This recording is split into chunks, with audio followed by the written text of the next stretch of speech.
pi a number, but what a number? The math world's favorite number. 1. Mathematics is the language of nature. 2. Everything around us can be represented and understood through numbers.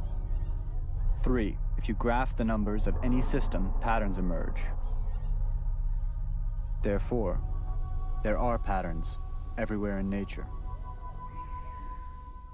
Pi is the ratio of the circumference of a circle to its diameter. In other words, in this world, if your diameter is 1, your circumference is pi. When you look at pi, you see both the simplicity of a circle and the maddening complexity of an infinite sequence of numbers. Griff, what is any of this good for, and when would we ever use it? Pi is an irrational number, so there is no order to the decimal places, it seems. Or at least we don't yet understand if there is such an order in it. There are infinitely many digits after the comma, and we can't see a similar sequence in them. A number that goes on forever and never repeats itself. If you were to try to make up such a number, you can't make it up.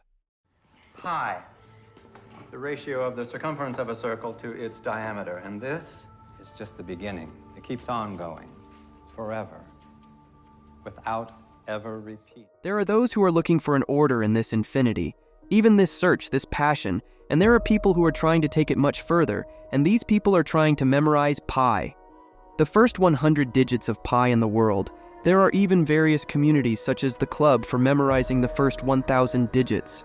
The official record belongs to someone who memorized 30,000 digits. Although he is not officially included in this list, there is such a person in the world can recite more than the first 100,000 digits of pi. Gentlemen, we're trying to crack the combination of this tablet doodad, and the writing here says we'll find it if we figure out the secret at the heart of Pharaoh's tomb. That's an easy one. The answer's in the question. What does that mean? Figure out. It's a figure, i.e. a number. And the pharaoh's tomb, i.e. the pyramids. Don't you get it, kid? You're looking for the secret number at the heart of the pyramids. Well, whistle me, Dixie, the answer's pi. Now I invite you, this is Mr. Pi, or Akira Haraguchi, his real name. Yes, he's Japanese. In 2006, the 100,000 digits of pi after the comma, he recited all those numbers from memory, Mr. Haraguchi. He started counting at 9 hours in the morning. 3 hours have passed, like this. When you get to the 16,000th digit or something, he forgot a number. Yes, and he started singing it all over again. Can you imagine? Can you imagine the stress he was under at that moment? It's unbelievable. But Mr. Haraguchi didn't give up. He didn't give in, and he kept saying the number. He said it throughout the day. Night came, and when he finally finished saying the number at around 1:28 a.m., the next morning at midnight, they asked him, "How do you feel?" And what do you think he answered? "Nothing. I'm empty inside." Mr. Haraguchi believes that the number pi answers questions within itself. As he puts it, everything in the universe, including us, is made of atoms. That is, electrons spinning around a nucleus. This spinning motion that we see in atoms exists on Earth, in our galaxy, everywhere in the universe. So spinning is an absolute reality, and when I think of pi, I believe that I can live my life in accordance with this truth. That's exactly what he says. But how does he memorize it? There are various methods that have been developed to memorize as many digits of this number as possible. There is even a name for such efforts: Piphiology. Often a story or a poem is used to facilitate memorization. In fact, such poems that facilitate memorization are called in English poem instead of poem, which is the word for poetry. You have to give us the number. What is it?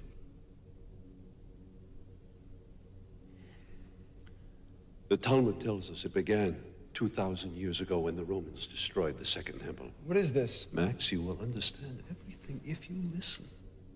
For example, how I want to drink alcoholics, of course, after the heavy lectures involving quantum mechanics.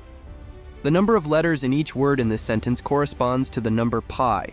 Therefore, when you memorize this sentence, you automatically memorize the first 14 digits of pi. There is also the effort to calculate the maximum possible number of digits of this number. As early as 1940, mathematicians were working to calculate the first 1,000 digits of pi. They had to work for 10 years.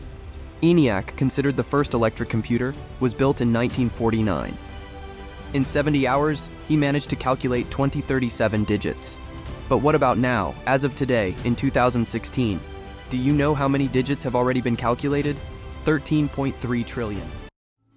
And if you convert these decimals into letters, you would have every word that ever existed in every possible combination. The first syllable you spoke as a baby, the name of your latest crush, your entire life story from beginning to end, everything we ever say or do, all of the world's infinite possibilities rest within this one simple circle. Now, what you do with that information, what it's good for, well, that would be up to you. You can find all kinds of sequences in Pi, and there is even a website that calculates it. If you go to mypiday.com and type in your birthday, calculates which digit in the pi number it is in. The number you write here does not necessarily have to be a birthday. Phone number, credit card number, it can be anything. Any sequence of numbers must be somewhere in Pi. Maybe all the mysteries of the world are hidden in this number.